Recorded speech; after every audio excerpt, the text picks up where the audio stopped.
Good morning, everybody. I'd like to welcome you to the October board meeting of the Hudson River Black River Regulating District. Mr. Farrar, call to order, please. Mr. Chairman. Mark Finkel. Here. Albert Hayes. Here. David Berkshire. Here. Anthony Neto. Here. Jeffrey Rosenfeld. Here. Robert Moore. Here. Michael Clark. Here. Robert Leslie. Here. Robert Fulton. Here. John Hudson. Here. Stephanie Rizicki. Here. Richard Farrar. Here, Mr. Chairman. Thank you. First, I need a motion to adopt or revise the meeting agenda. We need to revise it to reflect an executive session at the end of the meeting to discuss legal issues or negotiations. Litigation regarding the 9-1. Okay, litigation on the 9 case. I'll make that motion. Mr. Berkshire. Mr. Neto. Any further discussion? All in favor, signify by saying aye. Aye. Any opposed? We have one person who signed up to speak, and I'd like to welcome him now. Thank you. I'm sorry, I should have given your name, and I apologize. That's all right. Want to pronounce it? Sir, could you just stand right at the corner of the table there? Robert Hope? Thank you. So my name is Bob Huff. I'm a property owner on Beaver Lake downriver from Stillwater. And we met a couple weeks ago with Mike Clark and Robert Fulton. I want to thank them for meeting with us and discussing some of our issues with Beaver Lake. And so we basically discussed the impact that releases have on Beaver Lake.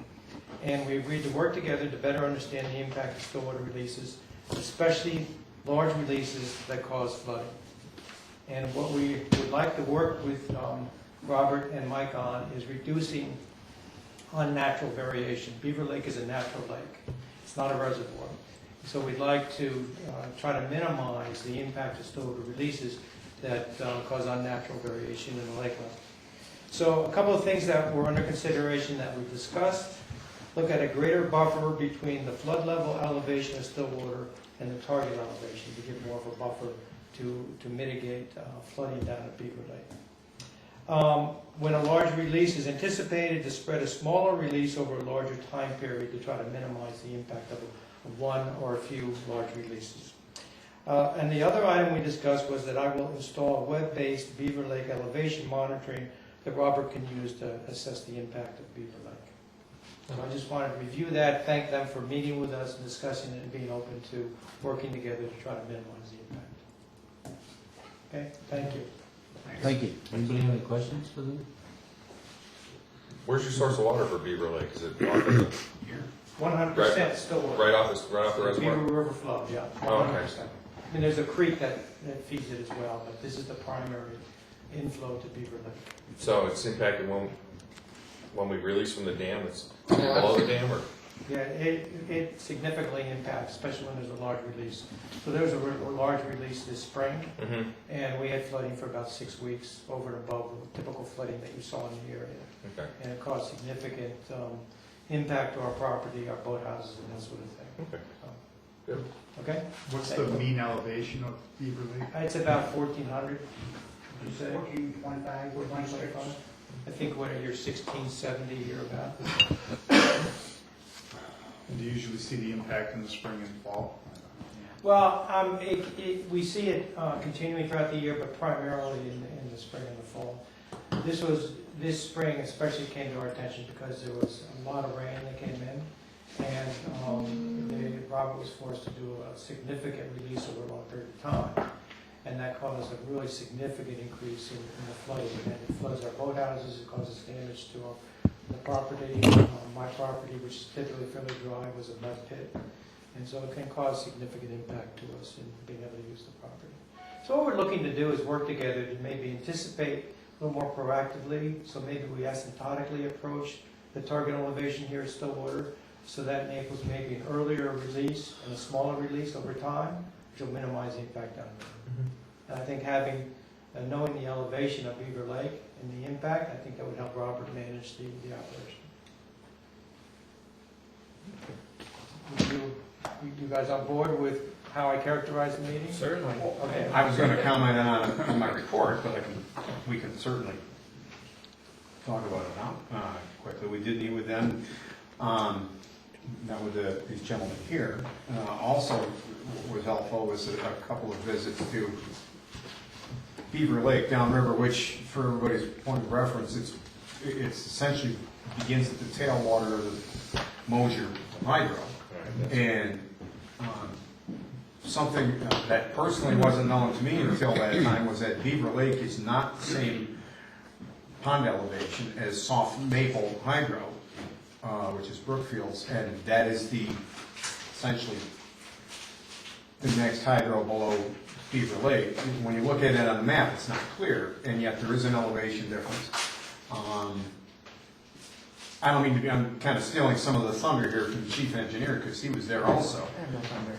But there is a difference in elevation. There is a slight riverine section where it flows between Beaver Lake and Soft Maple, and I don't think that was honestly known to any of us before that. At least it wasn't common knowledge.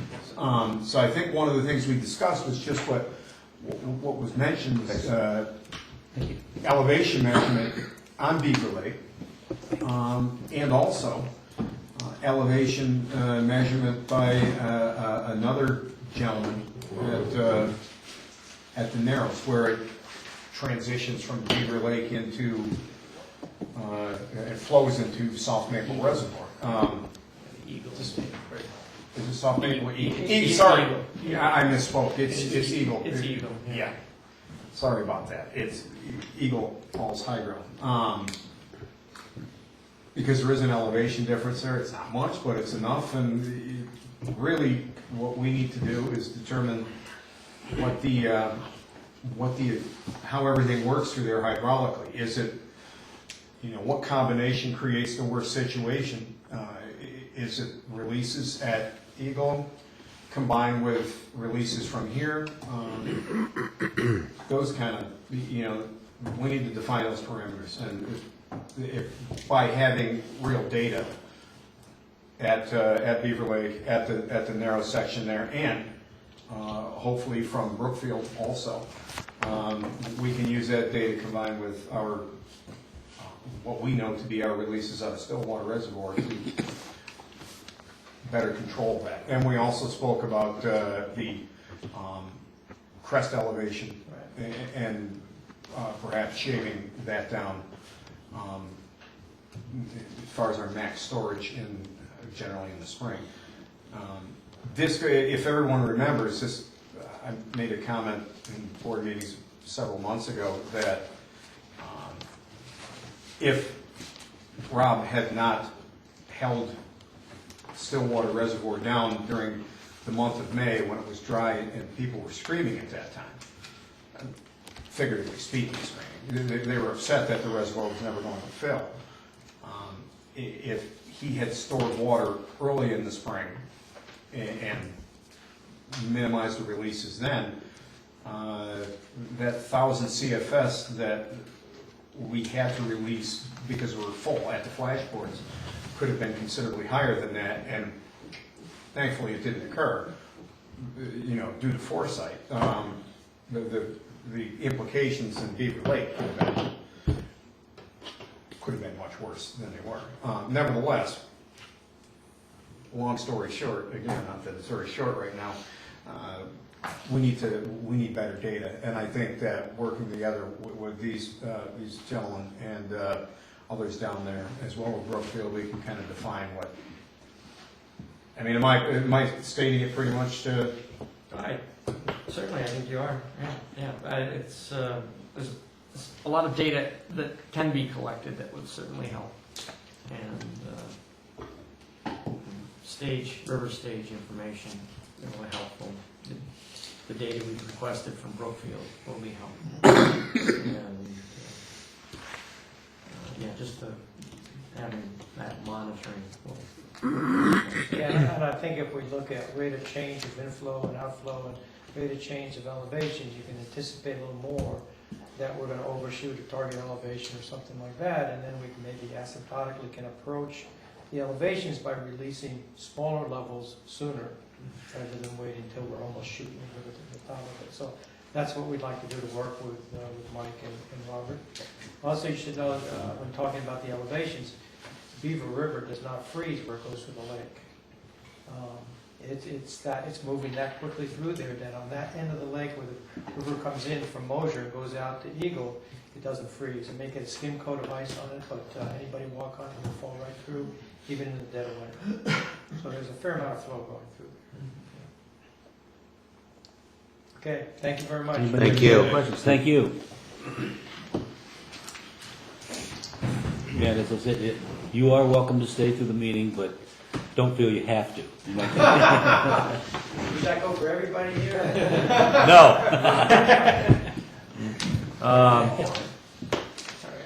Next is approval of our September 9th, 2015 regular board meeting minutes. I'll make a motion to Motion. approve them. Second. I'll second. Mr. Burgess. Any other further discussions or revisions? If not, signify by saying aye. Aye. Any opposed? Carry. Report of the executive director. Mike. Mr. Chairman, thank you. My report is on page 43. One of the items I was going to talk about was just meeting with the Beaver River folks. But also you'll notice in there that my report says that I attended a meeting in New York City. I did not go to New York City. I attended a meeting at the Blue Room in the Capitol in Albany where they teleconferenced in the folks that were in New York City, just as a small detail. We also, last month, at the request of the Saratoga County Treasurer, I say we, myself, Mr. Leslie, and Mr. Ferrara, met with the Saratoga County Treasurer and the County Executive. Yep. To discuss the... Chair of the Board of Supervisors. Was he chair or was he... Yeah. Okay. County Administrator.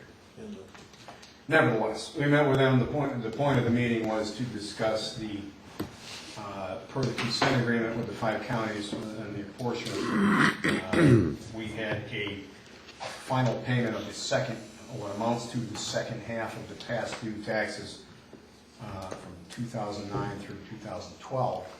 With property taxes to Saratoga County, that balloon payment was scheduled for, well, this year. Right? On or about June 30th, 30th. 2015. So, this year. That has not happened yet.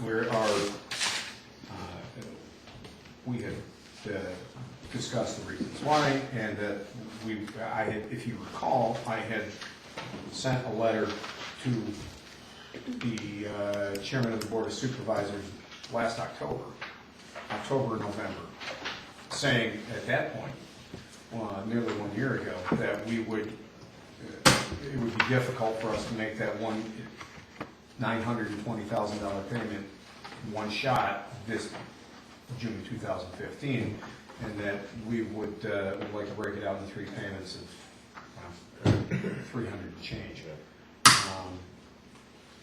They apparently, in the process, that letter, I'm guessing, was or was not given to the then county treasurer, who since retired.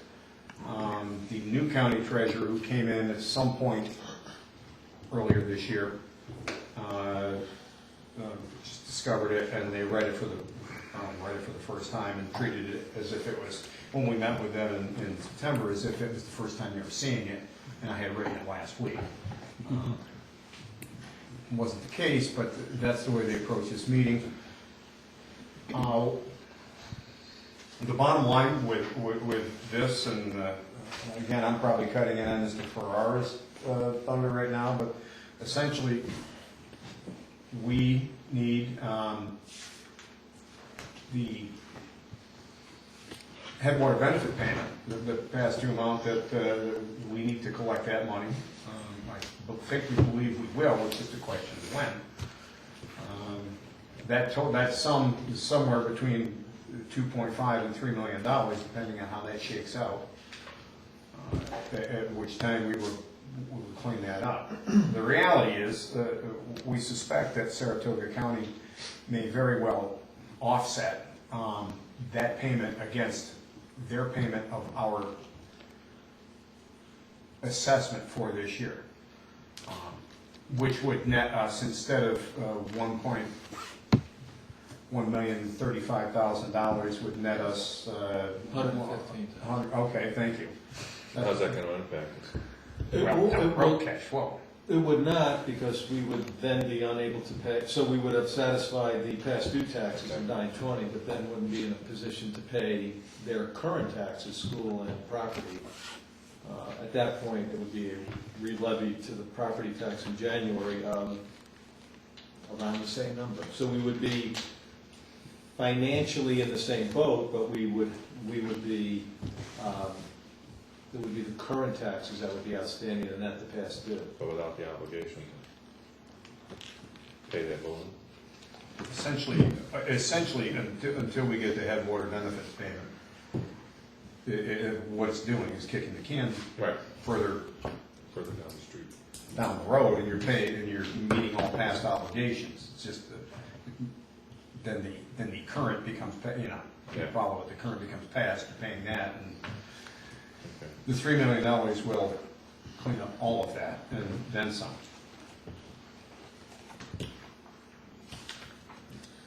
Also, I'm sorry, I lost myself for a second.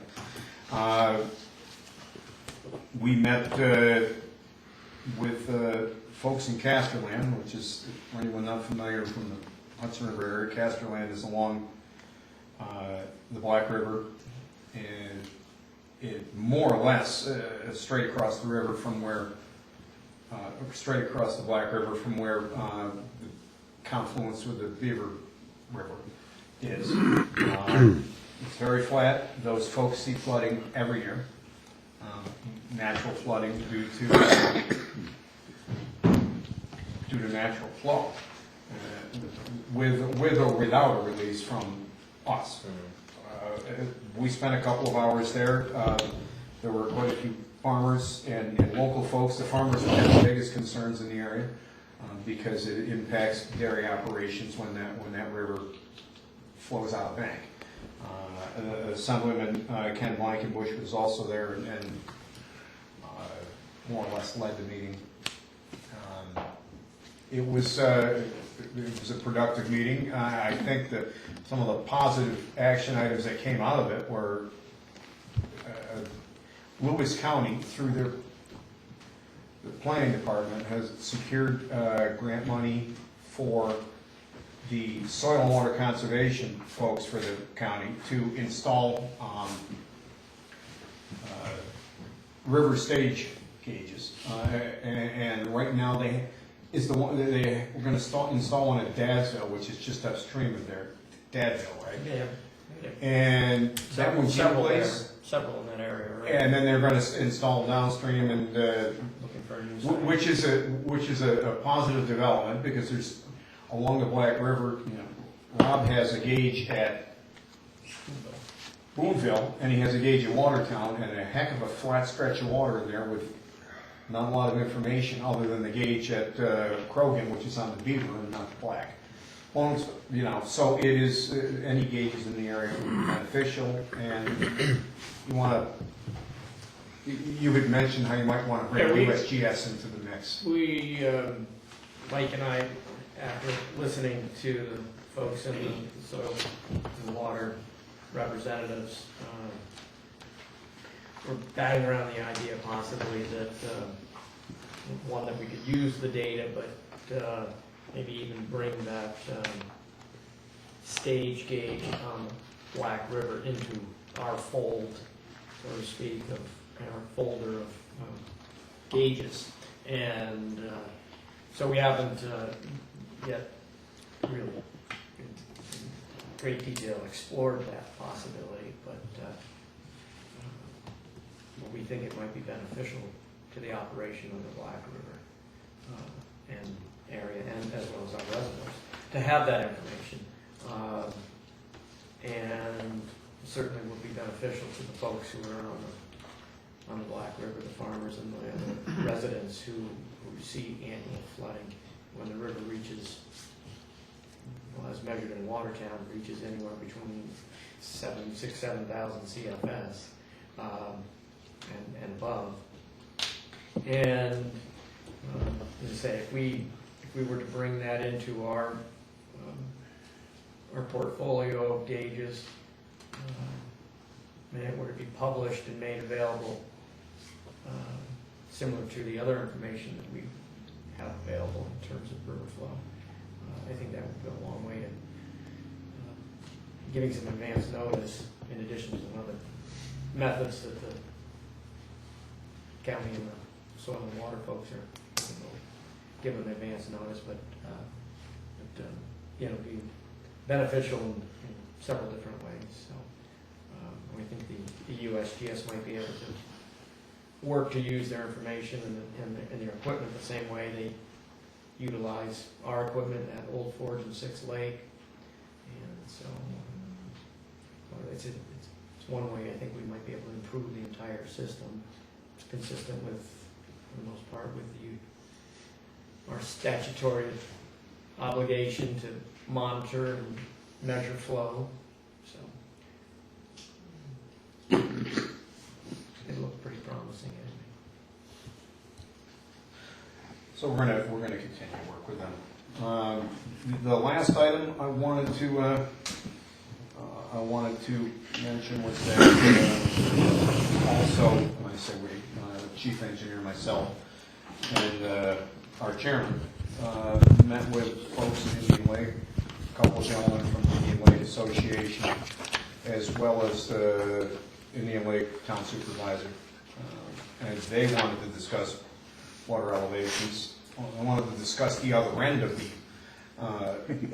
the issue from from the Beaver Lake issue, and those folks were asking us to essentially, well, they're asking for two things.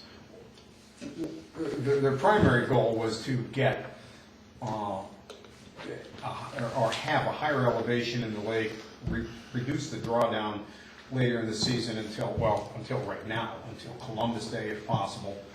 I feel like they're losing out on part of the recreation season. And, essentially maintain a higher elevation than they currently have until early October. The other thing they wanted was to get the reservoir down quicker in the spring so that they had beaches sooner, which in many years, as their astute engineer pointed out, that might work against the goal of, if you're losing that water in the beginning of the season, it may very well not be there later in the recreation season. So that, and we did point that out to them, and what came out of the meeting essentially was that they understand that there are other demands on water from the reservoir, to include whitewater and the flood protection and just augmentation in general. And they asked, when possible, when we've got the extra water, to keep that, to do what we can to extend that a higher elevation later into October. We said that we would do that to the extent that's possible. I don't believe that we're looking at a protracted study to determine, all the parameters and combinations, flow combinations that we might see, but we're going to work on it, and I would imagine that we'll have a follow-up conversations at some point. That's my report. Long enough. Yeah. Any questions for Mike? Any additions? Thank you. Thank you very much. We move on to contracts. First one is a resolution to amend contract C022012, the Stillwater Dam breach analysis. Mr. Folker. Thank you. I believe my memorandum begins on page 44. The board, recall, back in June of 2014, accepted a scope and fee proposal from HDR to complete a Stillwater Dam breach analysis. That work was completed April of this year. The district received and then forwarded off to Ferc the report, and Ferc finally provided some comments in September. And it was sometimes typical of Ferc. It resulted in a request for additional information. Really? So we've been asked by Ferc to proceed with a few additional hydraulic analysis, an extension of the work that HDR has already completed. And so we requested that HDR develop a scope and fee proposal to complete that additional work.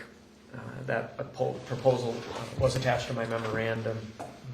I certainly can go over any of the details in that scope if you'd like, but I think it's fairly self-explanatory. There are 4 different comments that FERC made, 2 of which I think were really directly related to some additional running of the hydraulic model and some additional analysis and report summary that would be associated with that additional hydraulic analysis. However, it's out of scope work, and so the fee proposal from HDR was an additional fee amount of $8,750, which would bring the total contract price to $36,750. So staff recommends acceptance of HDR's proposal to respond to FERC's request and seeks board authorization to amend the contract scope of work and fee, and authorization for the executive director to execute an amendment to the agreement to increase the contract price by $8,750. You would get a motion on the table? I'll make the motion. Second? Second? Second. Mr. Moore. Any discussion? Yes. I'm in favor of this, over my concern. I just want the record to be clear that this is so typical of FERC's approach to everything that we are engaged in under our statutory responsibility. And my concern, we're all nodding our heads, this will do nothing more than generate FERC dictating a further analysis, requiring a further amendment. And as a steward of the district and the state, I'm going on record that I will vote nay vigorously to any further amendment as will be dictated by the conduct of the Federal Energy Regulatory Commission. I mean, this is an argument that I've made in the last situation where they were demanding further analysis after 20 years of analysis conducted by the first person they demanded to do the dam study, and then to circle back with no conflict of interest to have the first guy comment on his own report to see if it was still viable. So I just want to be on record that I'm not going to vote for any further amendment if it's generated because of FERC's conduct. It's really absurd. Got that off my chest, but Good. that's my feeling. Any further comments, anyone? I agree with you, by the way. If not, I'll call the question. All in favor? Aye. Any opposed? So moved. Next contract. Resolution to amend Sacandaga Field Office Garage Contract D022014. Again, My memorandum is on page 52. During the completion of the roof replacement in Mayfield, of the garage roof, there were several out-of-scope items that had to be changed through change order. There are bullet items there. There's some renailing of existing plywood sheathing, removal of an installation of cedar siding that was deteriorated, needed to be replaced, a gas vent pipe flashing, and fascia and roof trusses which were deteriorated also as a result of the prior roof condition and inability to stay watertight for 20 years. Minor. Not even, well, yeah, I guess 20 years, a little more than 20 years. But nonetheless, all of that work had to take place before the roof could be put on. It was a necessary change order. So we had authorized that and waited till the actual completion of the project so that we could determine exactly what and the final cost of the project would be. The change order totaled $2,796 and change. The original contract price was $33,735. However, we did have less quantities than we anticipated, so the net change as a result of those 4 change orders is $1,513.59, and bringing the total contract price to $35,248.59.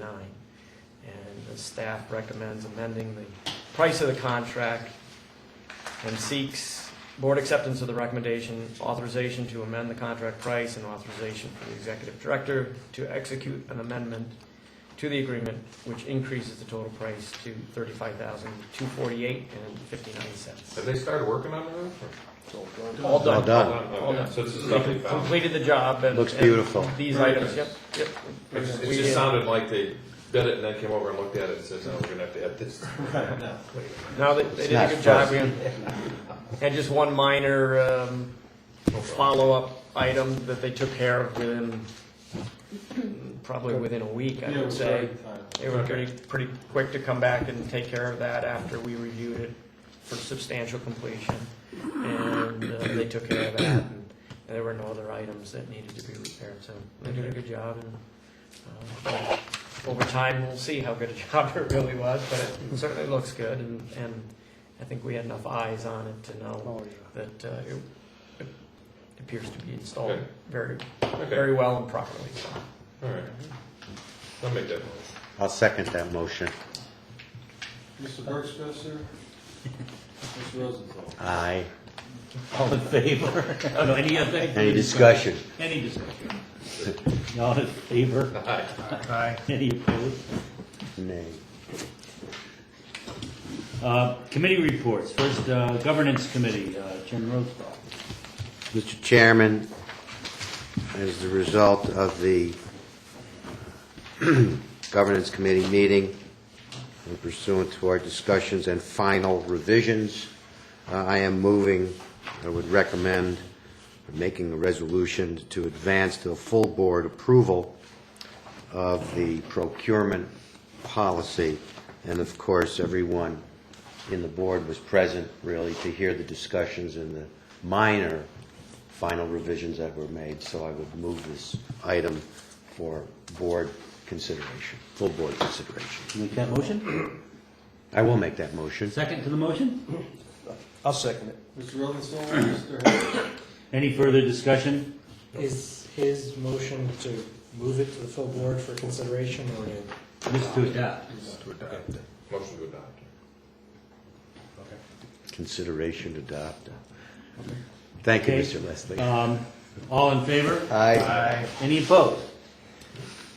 General Counsel, Mr. Leslie. Thank you. My report is also in board packet. No idea what page it's on. 64. Thank you. Erie and Borlex have filed requests for rehearing of FERC's August 21st order calculating dates for the commencement of the Headwater Benefits Assessment. Should FERC determine either entity is entitled to rehearing, they have to do that within 30 days. We also have heard from Erie seeking a stay of their obligation to pay that Headwater benefit by the time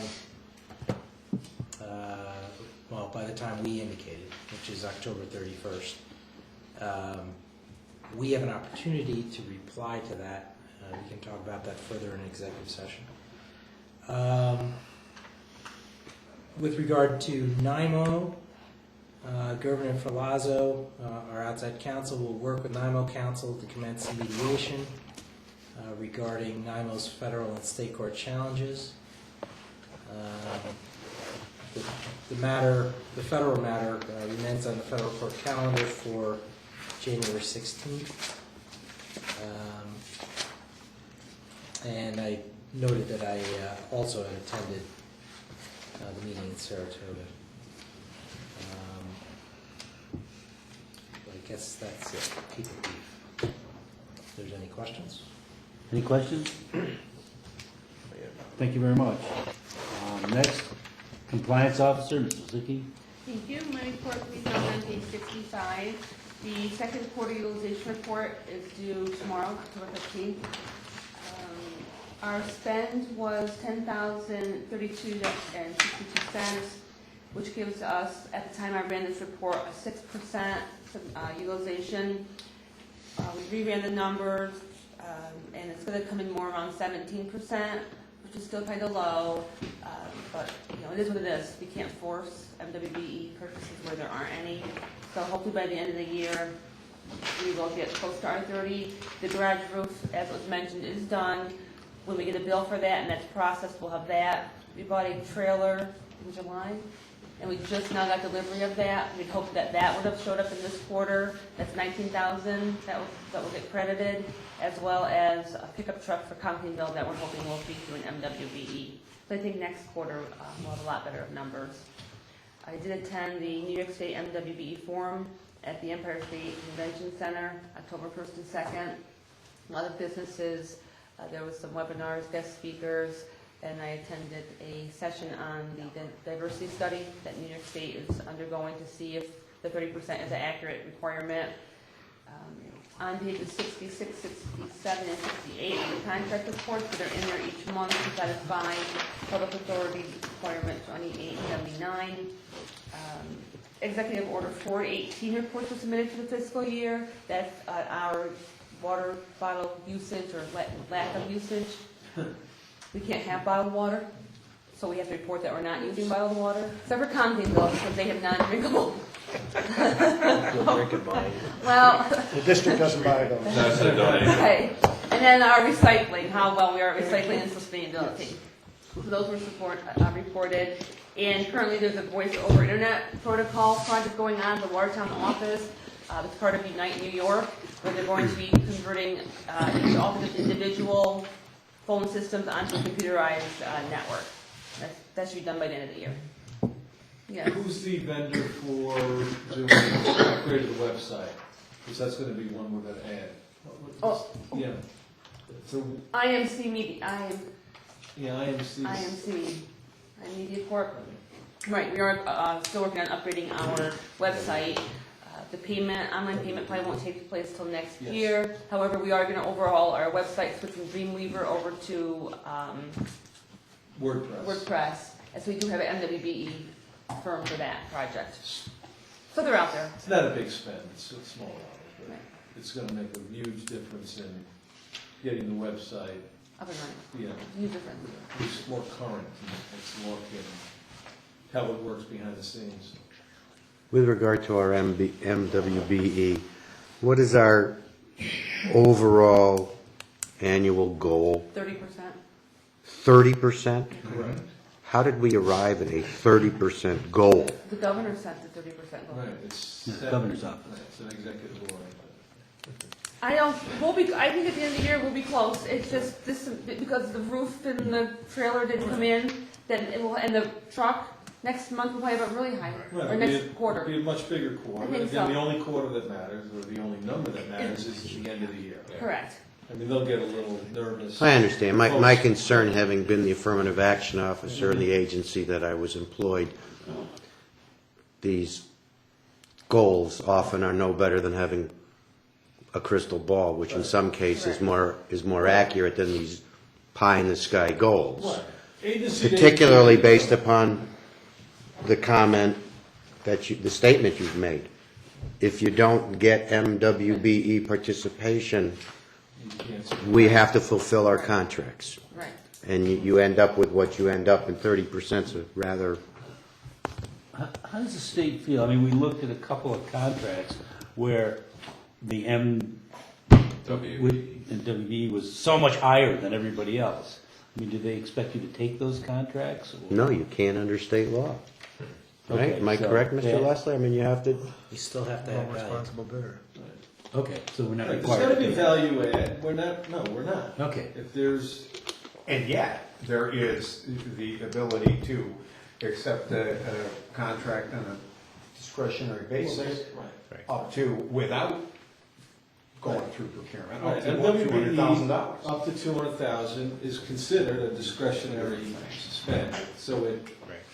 The discretionary threshold is higher. Right. It doesn't negate the fact that if somebody is off the charts expensive, we don't use them. Correct. Thank you, But- Mr. Lester. But there's also plenty of non-NWB bidders who are off the charts expensive that we don't use. You answered my question. Yeah, the important point being is, regardless, it never diminishes our responsibility to get the best bang for the buck. Correct. The best value for whatever contract we're Correct. engaged in. Correct. Okay. Tougher balance to strike, but we still need to strike it. Any other questions? Thank you very much. Thank you, Mr. Stephanie. Chief Fiscal Officer. Chairman, my report can be found on pages 69 to, I believe, 104. Several items I'll cover. Under cash flow forecast for this month, I have been looking at that Saratoga tax past due lump sum payment that we had previously plotted in 3 payments over these reports that you'll see on pages 90 to 92. I have now, and again, we don't know when we're going to get the money to pay this. So for now, I have moved 2 of the payments out to June ending 2016. And I only do that to look at how that affects the cash flow for this cycle. And it still looks good, even if we do that. The 3rd payment would still be where it was, and that's June 2017. Again, it's just for cash flow mapping for me to make sure that we are staying within our cash flow parameters. So I just wanted to point that out to the board. I'll continue to massage those numbers as we move along and hopefully receive money from the headquarters benefits determination, and don't know when that's going to happen. Last month I reported that the audit report for year ending June 30, 2015 would be delayed. It is still not completed. The reason for that is there's a Governmental Accounting Standards Board number 67 statement that needs to be accomplished for us, because that now comes into effect for entities that have fiscal year ending June 30, 2015. That statement deals primarily with the financial reporting for pension plans. Somewhat complicated. The auditors in-house, KDL, didn't really get on that until a little bit late in the audit, but it's just the way it worked. I believe they have all the information to get what they need in terms of the statement in this final independent report, and I expect to get that in the next week. As soon as we get it, then I will post all of the Paris reports, the public authority reports. All of them require the independent report to be completed because there's financial information off of that independent report that is required for the procurement report, the annual report, and hopefully I get that done this week. Not a big deal. As long as we get it done, I would say before November, we're okay. We had mentioned the IT update. We are trying to get the website upgraded to WordPress, which again, the only difference you will probably see visually is some of the colors might look a little different, but what it's going to enable us to do is to post content far more easily than we have been doing for the past 10 years. And we've been using an antiquated, now I believe no longer offered or upgraded version of Dreamweaver.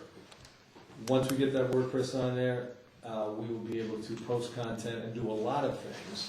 We'll have better security. We will have the foundation to do additional pages that will enable us to do online payment that we're planning to do for the permit system. So this is kind of the foundation to do that. It's a very quick thing to do, and it's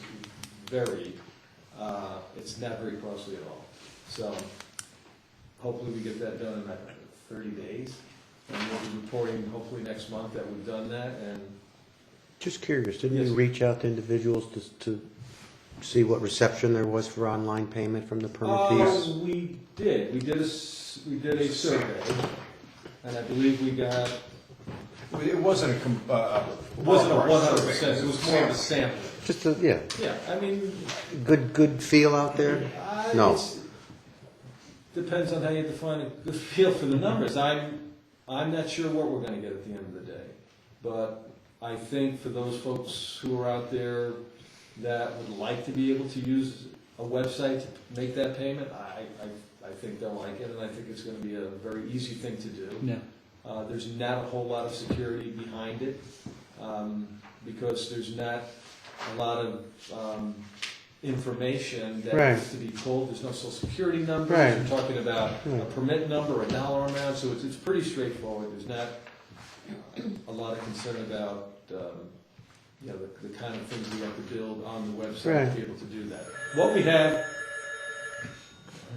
You're getting a response right now. so we'll report in November and tell you where we're at that point.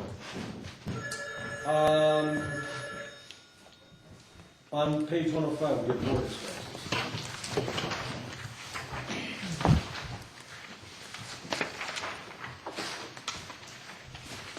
And they are for Mr. Rosenthal, I think I got tape. Spencer, and Mr. Finkel. For a total of $2,534.74. Yeah, and I just have to say, it had been a year since I put mine in, and I apologize, that won't happen again. Thank you. Do we need it separately, or can we do them all? You can do them all at the same time, or do them... Need a motion to accept board expenses? Yeah, I'll make that motion. Please. Mr. Hayes? Second? Can I say? No, I don't think so. can't second your own. Mr. Neto? Nobody seemed to be speaking up. Mr. Hayes, Mr. Neto? Okay, any discussion, all in favor? Aye. Any opposed? Do we have to be on record as abstaining from that? Okay. I just don't think we should be Okay. seconding our own. Anything else for Mr. Farrar, any questions? Just, Rick, Yes. with regard to the online payment, that's an optional thing, you know? It will be optional, we are, right, if you can still use the traditional way, which has been primarily through the mail. So the way the system, real quickly, the way the system's gonna work is the renewal will go out, and what will change is the renewal will have on it a PIN number. And if you want to use online, you will have to use that PIN number in conjunction with your permit number. So you have two pieces of information, you have to have a secured way to do it in that fashion, so you're not pulling up somebody else's permit, looking at it and going, what's that? So it'll pull up your information, it's a very simple process now. Is the information correct? And the only information at this point we believe will come up is the dollar amount of the permit, the names of all the people on the permit, and the address. And if any of that information is incorrect, then the thing will say, call the office. If it's all correct, it'll take you to the secured PayPal. Cool. That's great. So As it's, somebody who works the system, you know, you always get it in, and I pay everything online, and I don't have any checks, and every year I gotta go, it says must accompany, this form must accompany your check, and it's like, I'm really scratching to get that. So this is, I did well to do. Any other? Thank you very much. Chief Engineer's Report, Mr. Fulton. Thank you, Mr. Chairman. Our report begins on page 109. September, we had above average precip, and average and above average. Finally got some water in the Hudson River area. 140, 200 and almost 50% of historic average through September 28. And 5.5 inches of rain in the month of September across the watershed. That resulted in about 43% of historic average inflow and 64% of historic at Great Sacandaga Lake and Indian Lake respectively. In the Black River area, just over 100%, 108 to 110% of average at Stillwater, Old Forge, and Six Lake. Again, 4.5 to 5.5 inches of rain, and also resulting in about 48% of historic average inflow to Stillwater Reservoir. And of course, that helped us a little bit, but helped us bring those reservoirs maybe a little bit closer to our target elevation, or not deviate quite so much, or at the same rate we were deviating when it was so dry over the summer. Helped a little bit. Certainly at Stillwater, we came back up over the historic average elevation. You see on the graph on my report, page 8, for the Stillwater Reservoir. Able to keep a little bit of that water. We kept the releases the same, that basically the same flow that we've released for several months now. And as a result of the inflow coming up, brought the elevation up, well, only slightly. We bring it up a little bit and brought it up over the historic average. So, Old Forge and Six Lake, both of those reservoirs, actually, we will be starting the drawdown of Old Forge this week, and the same with Six Lake. Happy to take any questions if there are any. Anyone have any questions for? Good job. Thank you very much. Hudson River, Black River Area Administrator, Mr. Hodgman. Thank you, Mr. Chairman. My report starts on page 143. As you can see, as you pulled up in here, that we have finally poured the garage foundation here at Stillwater last week. I also attended the meeting with the Mr. Blankenbush and Casterland and residents from Beaver Lake with Mike and Rob. And we also had a Ferc inspection 2 weeks ago, I think, somewhere around there. And the Ferc inspectors, as usual, are very impressed with the facility here. They said it's their favorite place to come to, but the hardest one to get to. So, but they like coming here because they never have any problems and it's pretty quick for them. And then Mike, Rob, and I also met with Brian Bush from Brookfield at the Brookfield Eagle facility downstream here. And he gave us a tour of the dam and checked out their release methods, if you will, and their spillway and stuff like that. So that's all I have. I'll be glad to answer any questions anybody may have. Any questions? Thank you very much. Board member questions and comments? I want to throw a quick idea on the table. I have this last month, I've had 1 million people coming up to me and saying, how come the water's out of the lake? Or how come there's too much water in the lake? We've had a couple of meetings. I'm just wondering if it makes sense for us to start working on like a fact paper about this is all the uses of the lake. This is of what we, something to hand out, like a PR piece, showing the different functions we have, and putting some kind of numbers to that. A lot of people don't know that we're augmenting water in the Hudson River. Like a brochure. Well, we could do that. You know what, if you're gonna do it, for example, if you're gonna do it for the Sacandaga, this may sound silly, but the place to put something like that's in Stewart's, because that's where you get all those questions. Well, yeah, whatever. I'm I'm just not kidding. yeah, I know. Every time I'm More stuff is I mean, generated out of it's a never coffee happened shop. before in my life, but I found myself in a tavern, and everybody just said, how come the lake's so low? Why'd you be? Well, it's like a PR piece. That's all. I mean, it's not anything we have to have done next week or anything, but I just think, I mean, as it turned out, we met with the people in Indian Lake this week. Where's the water going? These gentlemen had some questions on water levels, and I think people don't know all the things that we do with the water. And some sort of an information fact sheet, depends how everybody else feels, but it occurred to me there might be something we could work on. Start with where we store it. I've had that question. Right. I have a couple gallons behind my, Yeah, and fill my bathtub up with the lakes. Any other questions and comments? We need a resolution for the next board meeting, which I don't have. Saratoga. November 10th. Boston Spa. Boston Spa. Make a motion. Mr. Bergstrom. November 10th. I'll second that. Mr. Hayes. All in favor? aye. Any opposed? Motion to go into executive session, and when we come out, there will be no vote. Can we have a date though? Boston Spa, November November 10th. 10th. November 10th. November 10th.